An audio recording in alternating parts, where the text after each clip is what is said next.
Maps, money, promoting equity, and more. It's all coming up on tonight's episode of Connect MKE, Conversations on Race.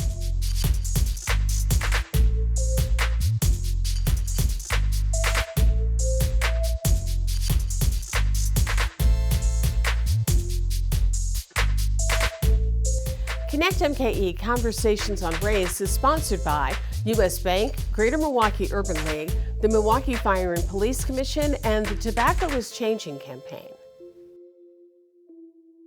Good evening. I'm your host, Denise Calloway. Welcome to Connect MKE Conversations on Race. Our ongoing series explores community issues in Milwaukee and introduces us to the people and organizations working to make our community better. There is a lot to talk about in tonight's episode. We'll hear how a fight over voter maps in Wisconsin is not just about who gets elected, but also can help determine which communities get resources. We'll learn about the ongoing and growing issue of hunger in Milwaukee, and we'll get the details about programs promoting equity and opportunity. That's all coming up on this episode of Connect MKE, Conversations on Race. Stay with us.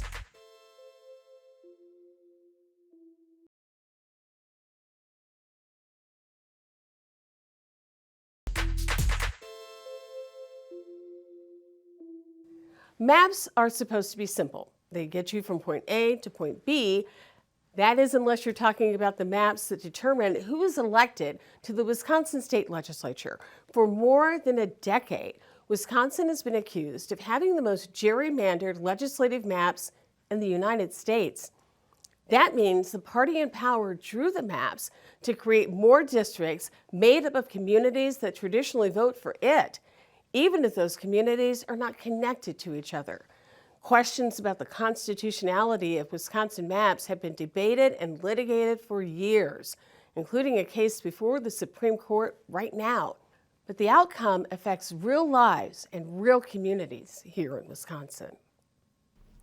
Joining us to get a better understanding of the state of Wisconsin's maps is Deborah Kronmiller, Executive Director of the League of Women Voters of Wisconsin. The League is a nonpartisan organization advocating for informed and active participation in government.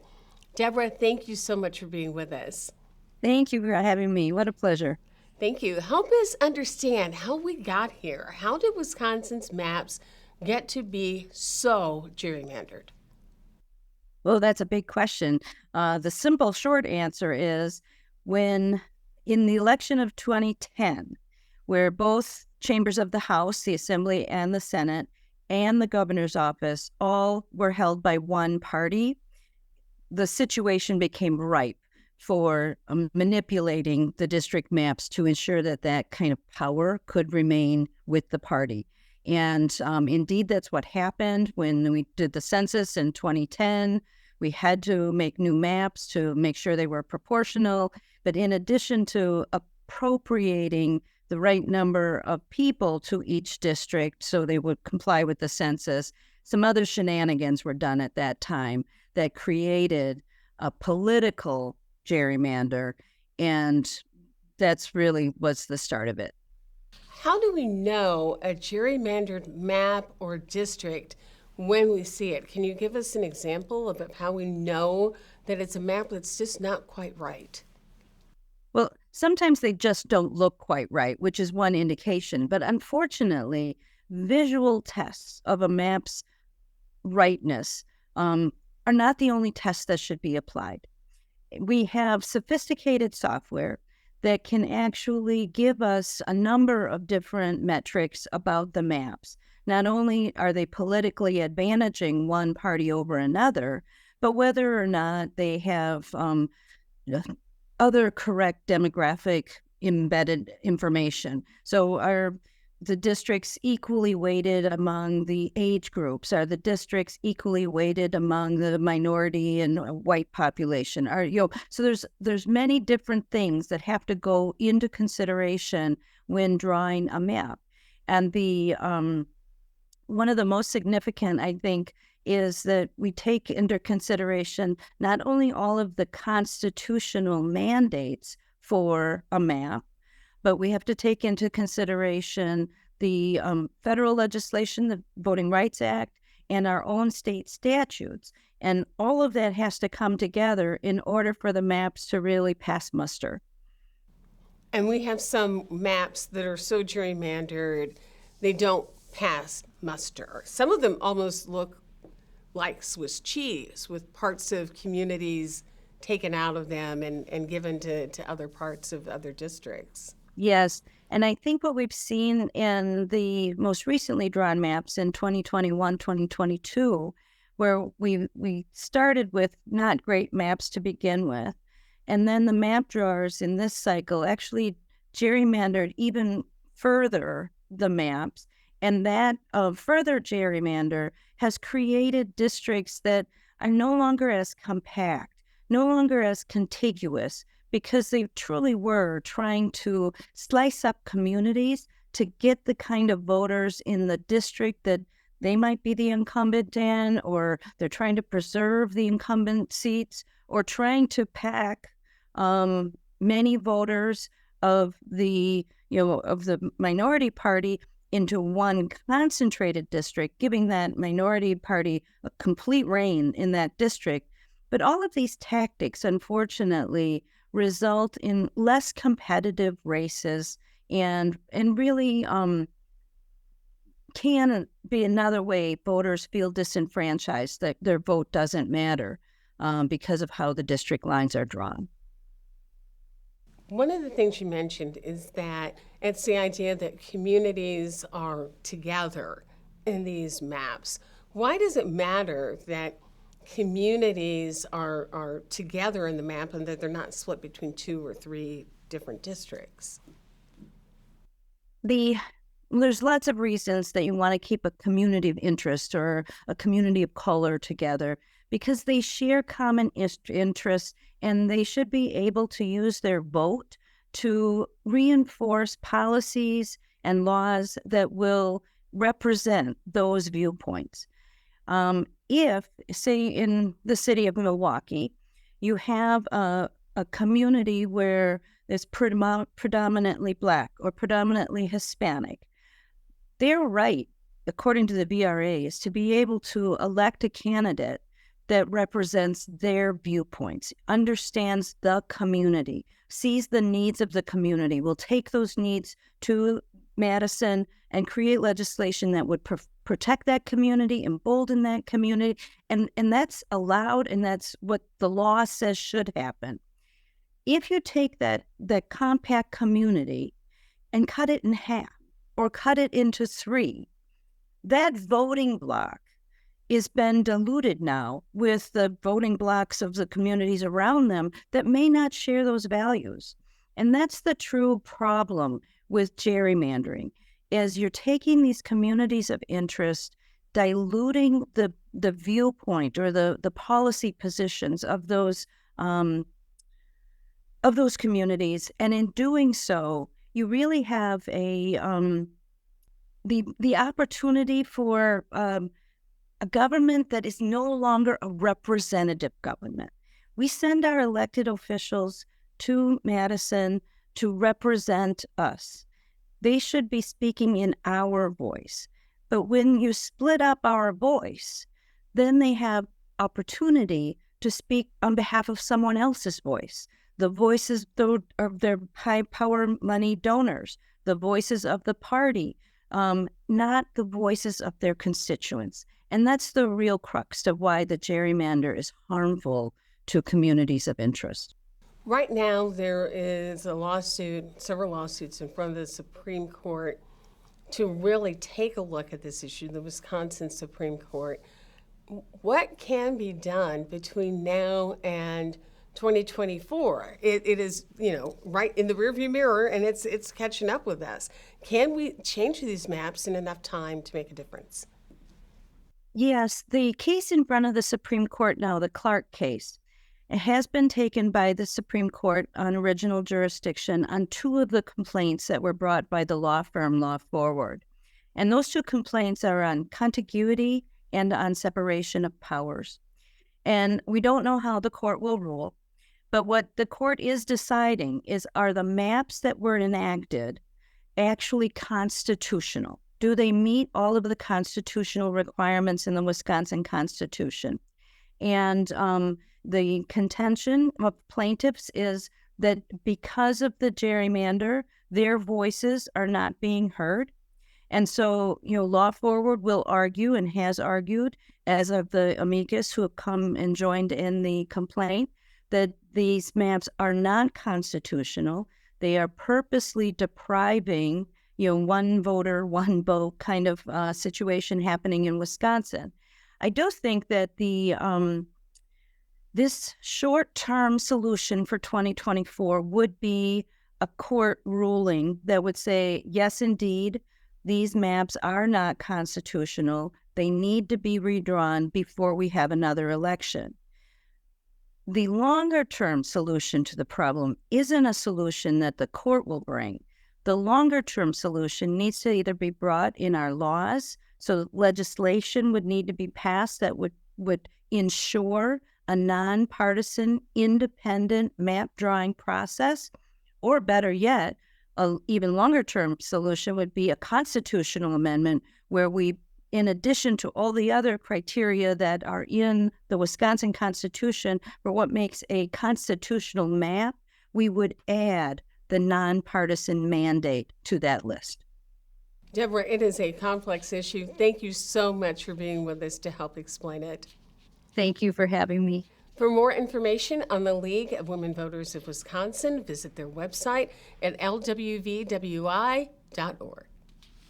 Coming up, we'll talk to the interim director of the Milwaukee County Office of Equity and find out how that work is making our community stronger for everyone. We're back in a minute.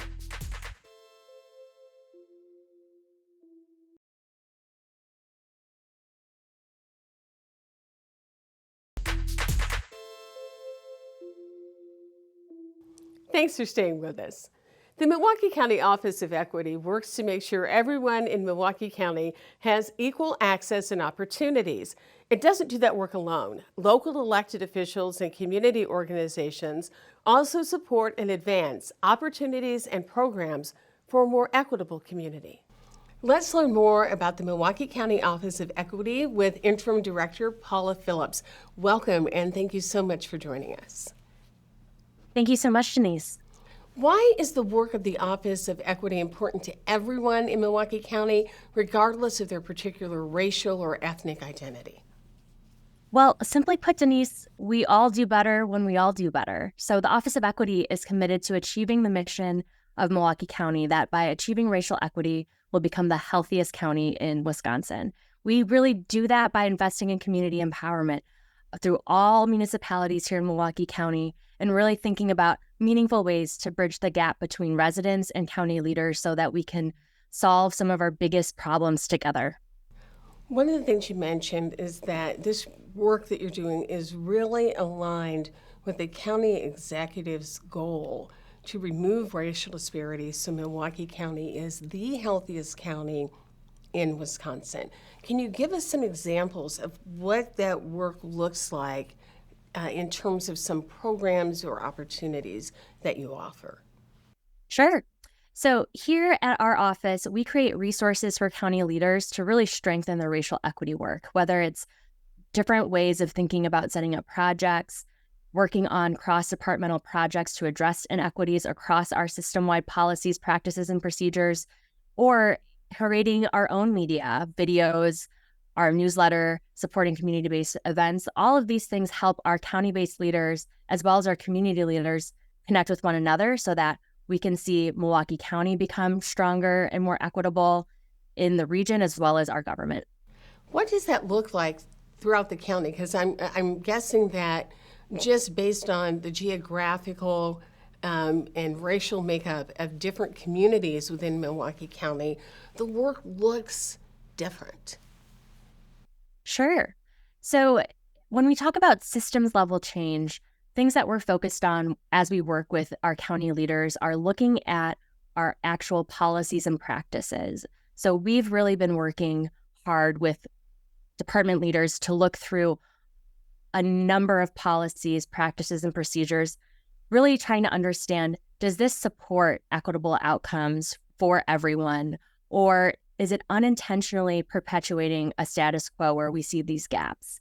And if it is perpetuating a status quo, are there opportunities to provide recommendations to the county board to update different policies, practices, and procedures? In terms of what it looks like, here our offices are located off of Clark and Martin Luther King Drive. So what we might be working with here in Harambe might look different from how we work with our neighbors in Shorewood as they're addressing equity issues there.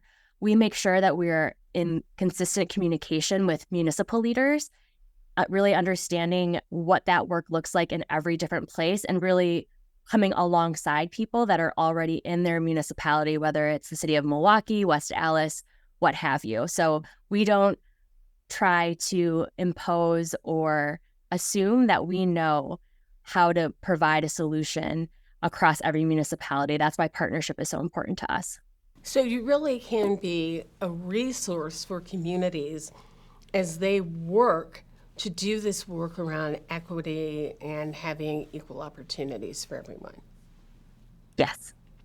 Is part of it helping people understand, when you talk about policies and procedures, that doing things in a different way can actually remove barriers that might exist? For example, having health departments open only certain times.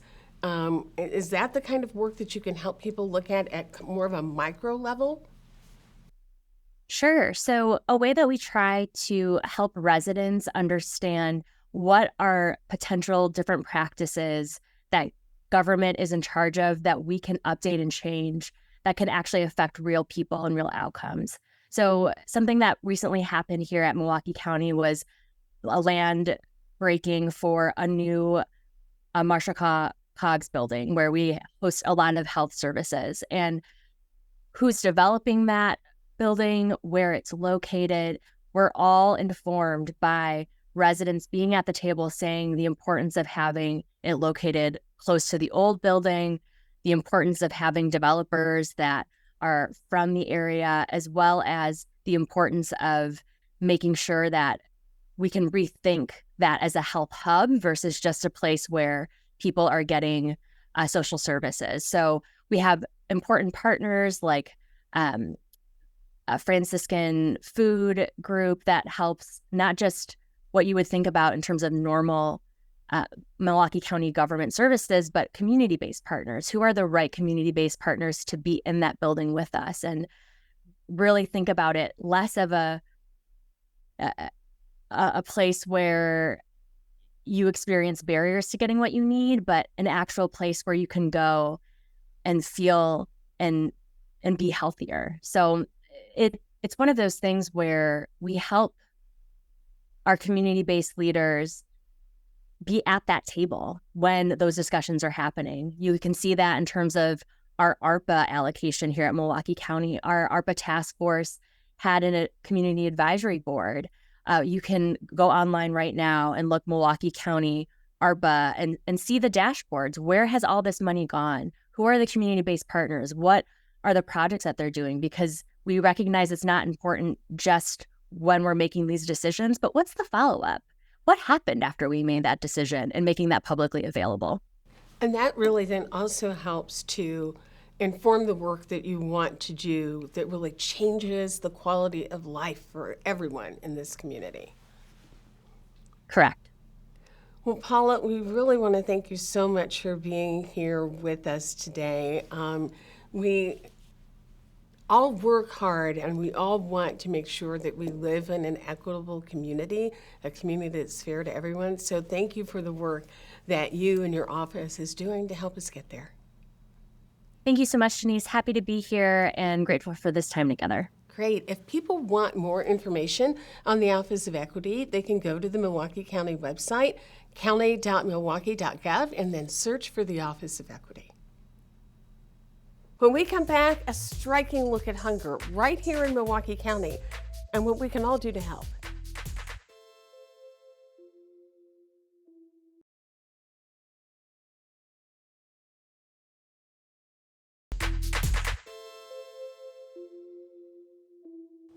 Millions of Americans didn't have enough food to eat in 2022 compared to 2021.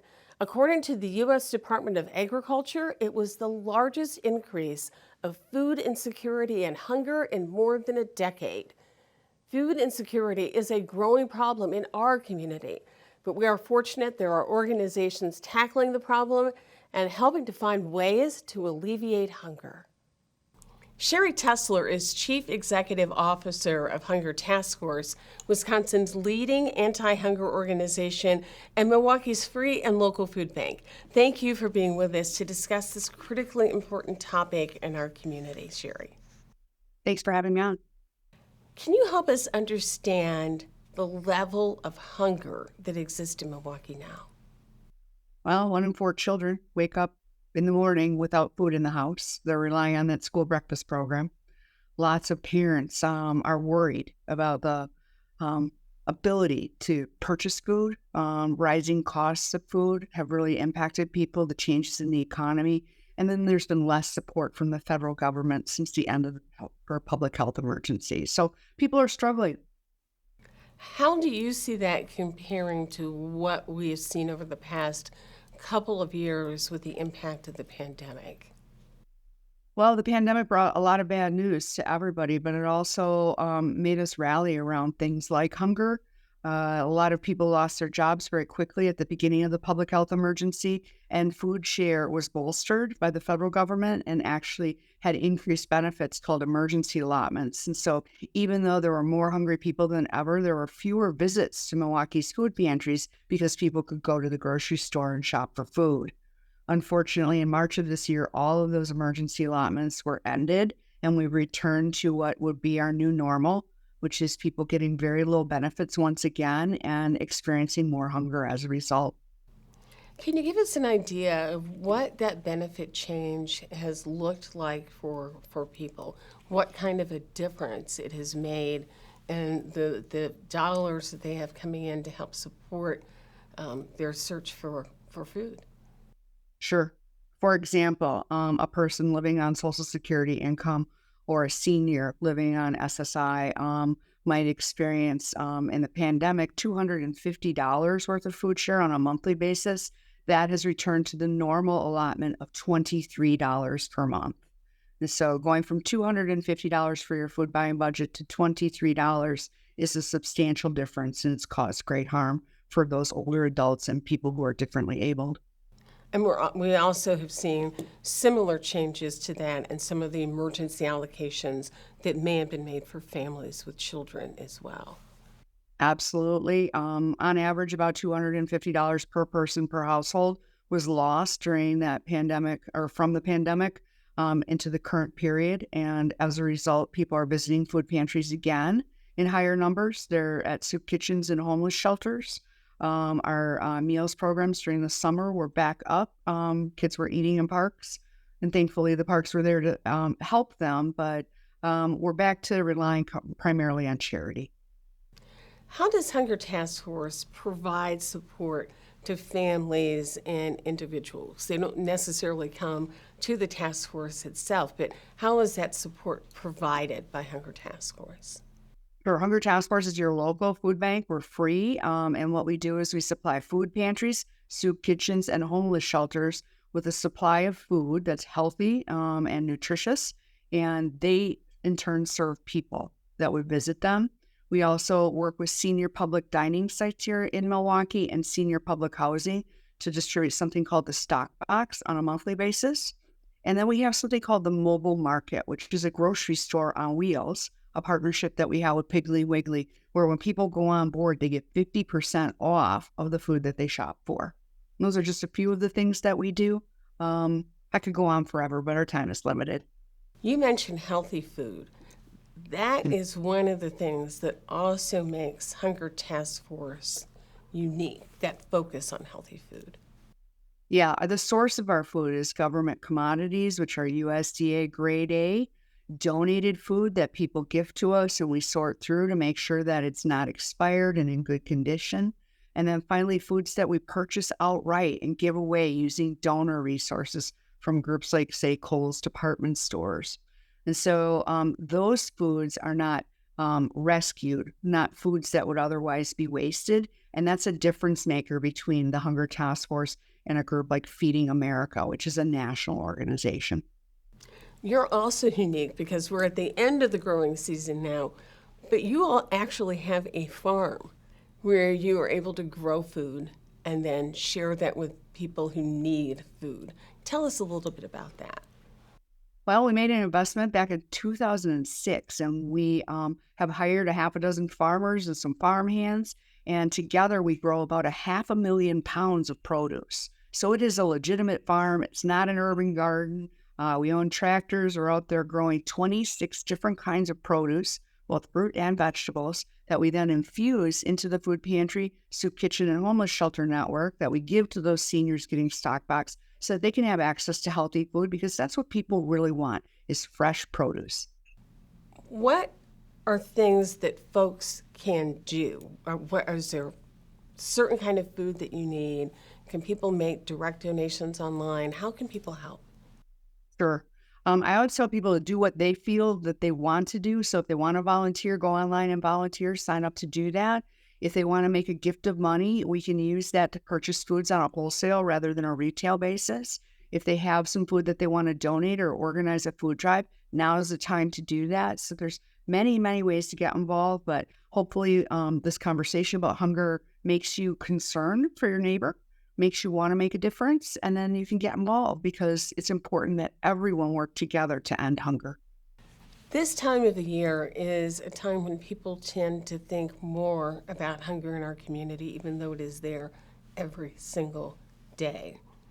What can people do? Are there some drives that you'll be holding or other things that people can do to make a difference now? Yeah. They can organize a food drive. And when they do that, if they can ask for healthy foods, that's important. And at this time of year in particular, it's the holidays. And imagine what it would be like to be a person who didn't have a holiday meal, that there's not enough food in your house to produce that meal for your kids or your grandkids. And so at this time of year, we actually ask for some of those special holiday foods as well. It's nice to give a turkey or a ham. It's nice to give some of the sides and fixings that you normally wouldn't think to give to a food drive, because what you're doing is you're dignifying somebody else's holiday. You're being compassionate and giving them the help that they need. Sherry, I'm really struck by the word that you just used there, which is to dignify someone else. And thanks for the work that you and others do to make sure that everyone in our community has not only enough food to eat, but the dignity that goes along with being able to put food on the table. We appreciate the work you do, and thanks so much for being with us. Thanks for having me on. It was really nice to talk. Thank you. We'll be right back.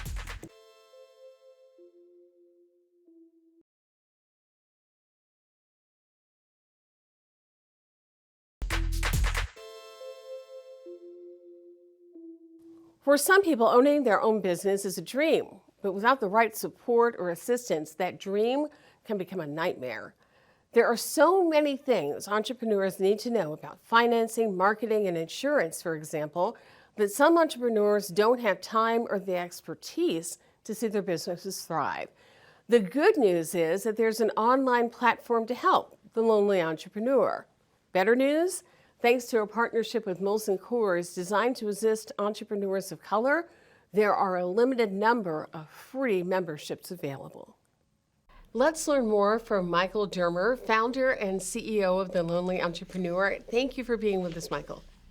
It's my pleasure. Thanks for having me. You are a successful entrepreneur. Tell us your story. What was your business and how did you get started? It's a pleasure to be here. Yeah, I started my career as a mergers and acquisitions lawyer in New York City. So I started as an attorney, and I literally left that after 3 years and stumbled upon a business that became the first company in the U.S. to reward people for being healthy. For those of you who ever worked for a large company, you got incentives for healthy behavior. And that didn't exist before the company I started. And so we built that company up over the course of about a decade and was venture capital backed and sold it in 2014. Lived the entrepreneurial journey of, leaving a prestigious law firm for a basement and built a brand new concept in healthcare. After really fighting the fight for a bunch of years to convince healthcare to do something they said they would never do, which is basically pay people to be healthy. We built the company up from nothing to 700 employees, and in 2008, watched it almost get destroyed overnight by the financial crisis. All of our clients were the largest companies in America. So after that journey from, idea to making it, watched it almost get destroyed overnight, and then was fortunate enough to kind of build it back up, and then got bought in 2014. So it was a wild journey from just an idea to ultimately a successful exit. So was kind of learned a lot along the way, that's for sure. Is what you learned along the way what motivated you to establish the Lonely Entrepreneur, to really help other entrepreneurs maybe take advantage of some of the things that you learned?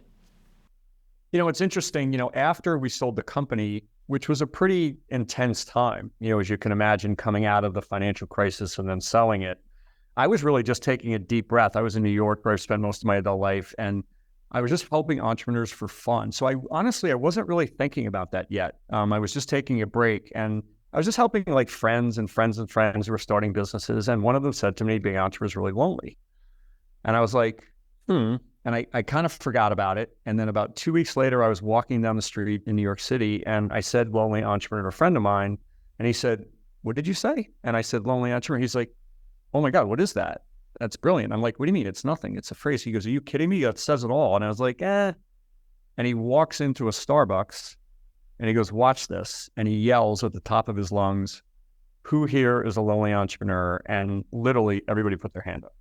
And I was like, oh. And then for me, for somebody that had been fortunate enough to sell a company, what really hit me was, oh, wait a minute. So there's all these people with passion and energy and great ideas that for most of them, they're not turning that into the success they wanted.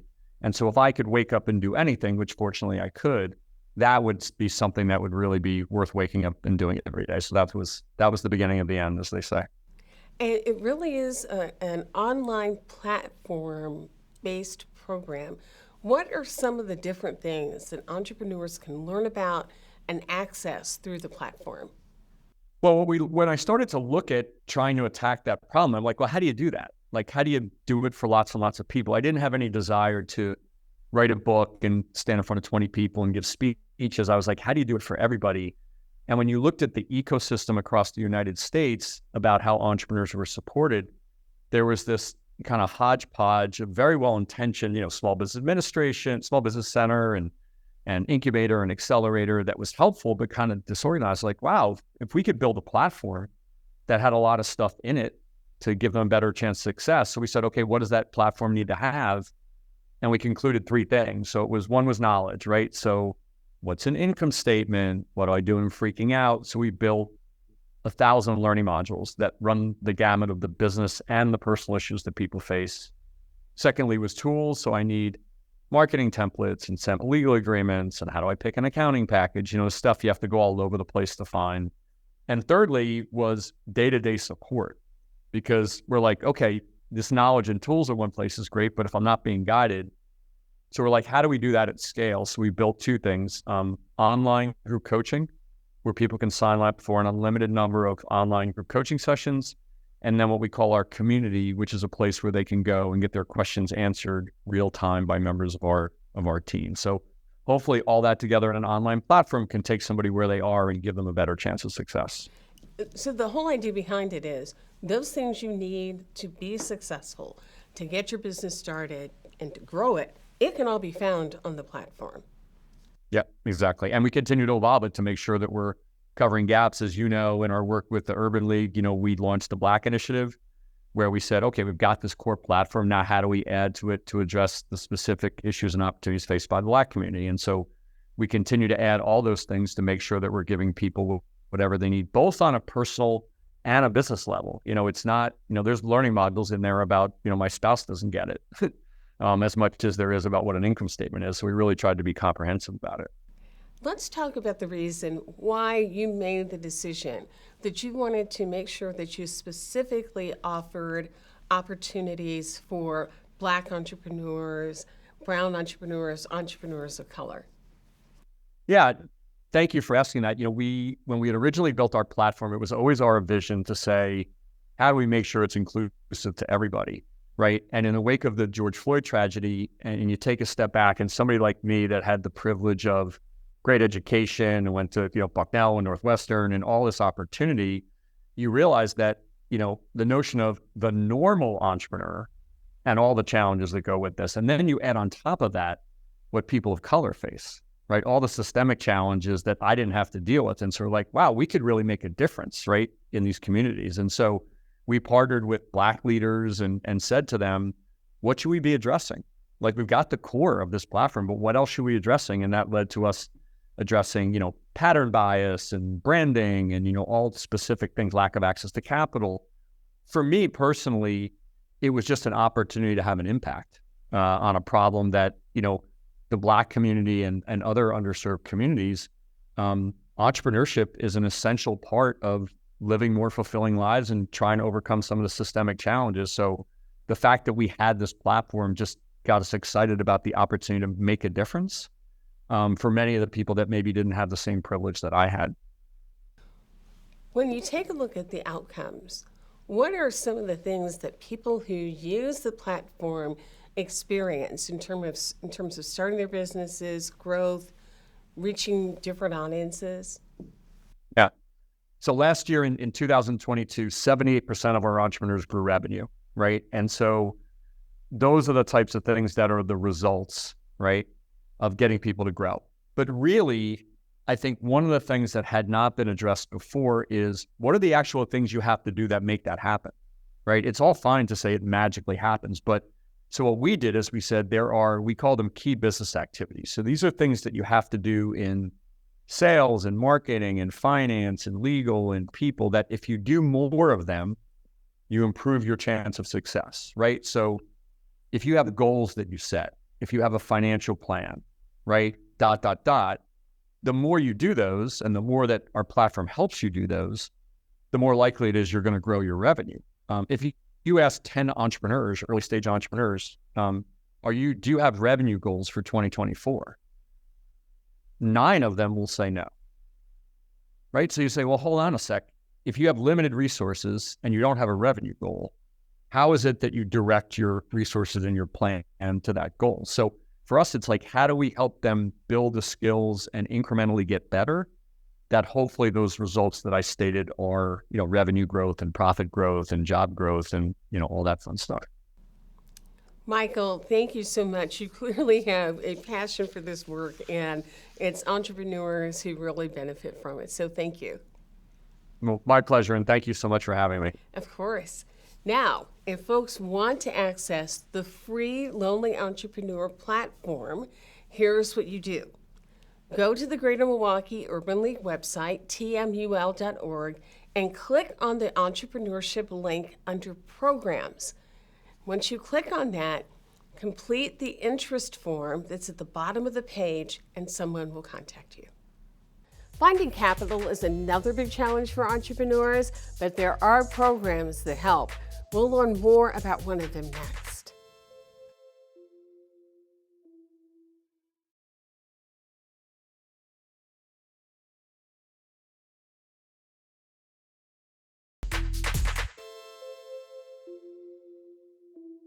Small businesses owned by people of color can have special needs and challenges. Among those is access to capital and other support. U.S. Bank helps these business owners through its Access Business program. A bank advisor is now on board to offer special help just for those Milwaukee businesses. Joining us is Nina Johnson, Senior Vice President, Wisconsin Branch Banking Market Leader, and Mikai Brown, Assistant Vice President and Business Access Advisor. Welcome to both of you. Thank you. Thank you. Mikai, what services do you provide, and how are those services unique? What I provide is really being an advocate to our business owners, holding their hand and ensuring that they know how to navigate the banking system. I will make sure that they know how to build a relationship with their business bankers and make sure that they understand that they can too understand how to make sure that they know how to walk through the entire full scope of understanding the banking process.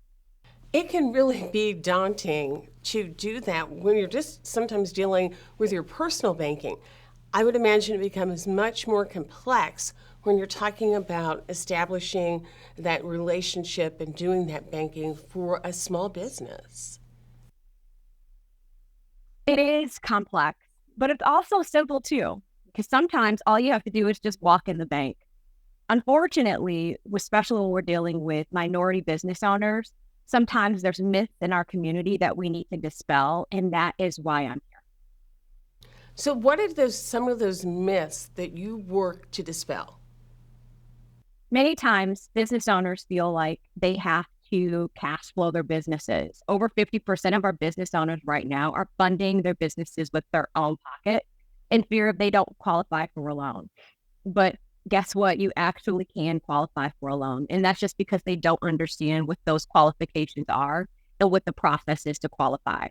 So I will hold your hand, and I work in conjunction with our small business bankers and our business banking relationship managers to help you understand what that qualification process is. And if you don't qualify, I also help connect you with our technical assistance providers, but those are external nonprofits, to get you up and ready. What are some of the services or provisions or programs that those external partners can offer to help folks get ready? Good question. So one of the biggest things that I see currently that are impacting or hindering our business owners from getting traditional bank financing is a personal credit score. I mean, let's face it, things happen along the way, especially when we come out of college. You know, when college students are there, their credit card companies are like, hey, let's get a credit card, and we may make some mistakes along the way. So sometimes the things that we do early on in our personal credit journey may impact what happens on our business side, because a lot of what we need to qualify for a business loan will need to be on our personal credit side. So our technical assistant providers will help you kind of clean up what's going on your personal credit side. Also, some things that we'll help you with is getting your paperwork together. And that's one of the biggest things, just not understanding what a financial statement looks like, what an income statement looks like, or a cash flow statement. So we have technical assistance providers that will help you get all of those pieces of paper together that your lender is going to ask you for, so that you come to the table well prepared. People don't have to have everything together before they sit down to meet with you. No, you don't have to have anything together. You just have to come with an open mind. That's all I ask for. An open mind and an open heart. And just make sure that you tell me all the facts up front. It's so important to be honest, because let's be clear, a bankruptcy is going to show up whether you tell me now or tell me later. So just let me know all the facts up front so that we can deal with it head on and make sure we put you in the right product and service. You are providing your service. This is a new service in Milwaukee, but you have been working in the Chicago area providing this service for a while. Give us an example of some of the ways you've been able to help businesses find success. The successes. You know, some of the things that the success stories I love is just when things just happen on accident, when people are just searching on the internet because they need help. So I had this one woman in Chicago that was a part of our Black business tour, and she was starting a Harold's Chicken franchise. She was just searching online and found my face and clicked on it and booked an appointment just on a whim. And she was like, listen, I'm starting a Harold's Chicken franchise and I don't know where to start and I need help. And we were able to connect her with one of our small business specialists in our Oak Park, Madison location. And she was able to assist her with equipment finance. She was able to hook her up with business checking and savings accounts, and also some secure loans, all the things that she was needed to have to get her franchise up and running. And now she's creating some of the best chicken on the south side of Chicago. Well, it almost makes us wish we were on the south side of Chicago, so maybe we could do the interview there. But we're here, and that's good too. Nina, is one of the advantages of having someone like MKE available is that it really helps to break down barriers and dispel myths that exist in communities of color about establishing relationships with banks. That's exactly what it does. And I'm so honored to have MKE in the state of Wisconsin because, you know, we talked early on your show about the importance of the access commitment and how it's supposed to impact three consistent pillars of what Black as well as brown populations are dealing with right now. Post-COVID, we're trying to identify ourselves as successful leaders in communities of color. And so for those who are Black and Brown business owners, when they're trying to just kind of pivot a little bit and get beyond what COVID potentially did to their business, this initiative is timely, it's impactful, and it's also a strong resource for forward movement in the Milwaukee footprint specifically, but in the broader state of Wisconsin. When we think about how many people are in Milwaukee proper, just taking Milwaukee as a subset of Wisconsin, and we understand that there's approximately 12% of our business owners who are Black, another additional percentage of Hispanic populations that are owning and or aspiring to own businesses. We know that there is a definite need here right now in the southeastern quadrant of the state. So having somebody like Mikai, who is not just covering Chicago, but also Milwaukee, is a game changer. And so the fact that we have somebody with that skill set ready to say, hey, let's roll up our sleeves together. Don't worry about your FICO score.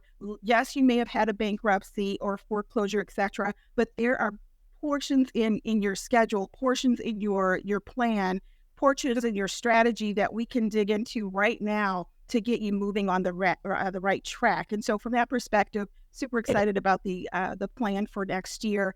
And just surprised that Mikai is here on a snowy day like today. So thanks, Mikai. Absolutely. So you hit a really important point, Nina, and that is that this is not just something for new businesses. If you have an established business, you can come in and work with Mikai and get things back in order. That's right. And so, Mikai, I'll let you talk a little bit about that aspect of your role. I don't want to steal your thunder, but I'm just elated. So I could talk for hours about why she's here and what she's doing, but I think we'll let the subject matter expert take that question. Nina doesn't like to talk about herself, but I'm excited to work with her. She brings a breadth of knowledge to the banking industry, and it's an honor to work with a woman of color in this industry. So I'm just excited to be in this market working under her. But no matter where you are in your place of business, we can work through anything. It may not be through a traditional lender, but what's important to know is that our bank works and donates money to external organizations, one of which is called a CDFI. It's a Community Development Financial Institution, and they're community lenders. And so we give them money via grants, and we also give them money that they can lend out that they have to pay us back. And what's important to note is that they work with businesses that we typically can't lend to. So they're like a bank without deposit. And you're probably wondering, well, why would you want to work with them? Are they in competition? Well, they're technically not in competition to us because they don't own the deposit relationship. So in theory, we would have your deposit relationship, and eventually you would graduate out of the CDFI relationship because they do have restrictions on how much they can lend. Some of them can't lend up to a certain amount. Some of them have restrictions on how far they would lend in terms of commercial. Maybe they don't do commercial real estate, et cetera.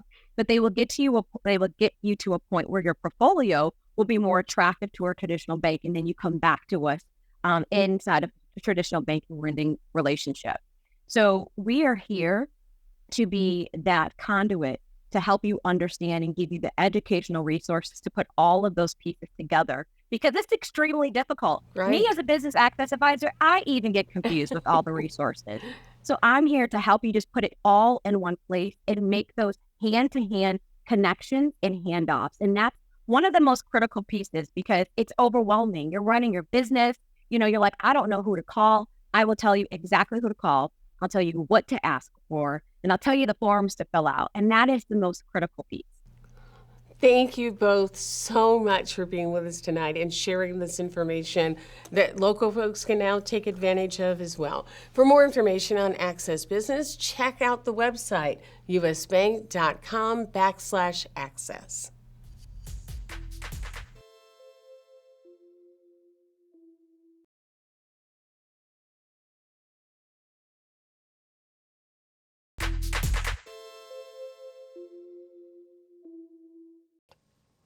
That's all for this episode of Connect MKE Conversations on Race.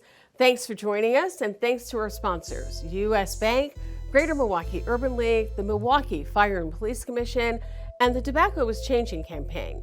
Make sure you catch our weekend Connect MKE shows on Saturday mornings at 6:30 on My 24 and Sunday mornings on CW18 at 8:30.